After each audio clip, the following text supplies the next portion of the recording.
Hey guys, how's it going? Welcome back to another video. In this video, I was inspired by a recent play session where I bricked a lot of keys and I wanted to share some insight into the unglamorous side of high Mythic Plus. So you may see in Dornegal and maybe outside of instances, some people with some really high IO, and you might think, wow, these guys are really good.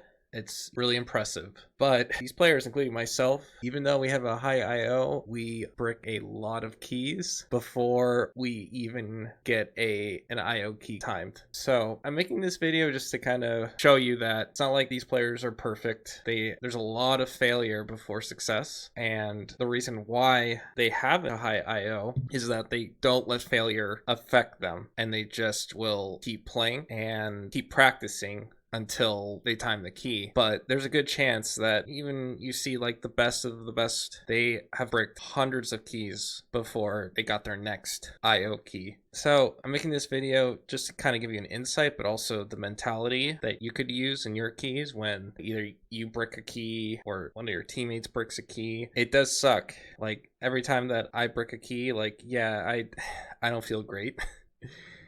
My team doesn't feel great, whether it's, my fault or someone else's fault. It's not a great feeling because you want to time keys, you want to get IO, but you have to remind yourself that even the best fail, and you're gonna fail a lot before you succeed, and you have to have that mental fortitude to just either finish the key to practice or reset to use that as like a practice key. That way you build that repetition in order to eventually time the key, and it may take a while. It may take several keys. Like, one of our last 16s that we have left is Grimbatol, and that is the hardest key for many reasons. Several pain points, several tank busters, several different overlaps, and just an unfriendly timer to boot. And we've figured out some things and gone past some things, but now we're hitting some other things. And yeah, it sucks to not time it, but when I'm feeling discouraged from it, I have to remind myself that there's going to be a lot of failure before you succeed. So yeah, my advice is to not let that get you down too much. I can understand disappointment and probably feeling bad about the rest of the group, but you just have to try to separate that feeling and just move on and try again. And really, that's a key, and that's why you do need a consistent group to do this, because if you fail, you just need to go again with the same group to build consistency and practice, and then you'll just get better with that key. Whereas in a pug, once it fails, everyone goes their separate ways, and then you're kind of restarting again with a different group, and you never are able to kind of develop that consistency. Don't get discouraged by bricking keys. Just understand that even the best fail a lot, probably even more than you, just because they're playing way more hours and they're sending way more keys. Just wanted to kind of give you some insight into the unglamorous side of high-O pushing, and just to give you encouragement to just keep trying, keep failing until you eventually get that repetition and practice to a point where you're able to succeed and get IO. And it's a great feeling once you successfully time a key that you've been working on for a long time. Thanks for watching. If you have any questions, let me know in the comments. I really would like your subscription. Please subscribe. It really helps the channel. Trying to become a partner on YouTube. Still need a couple hundred more. I think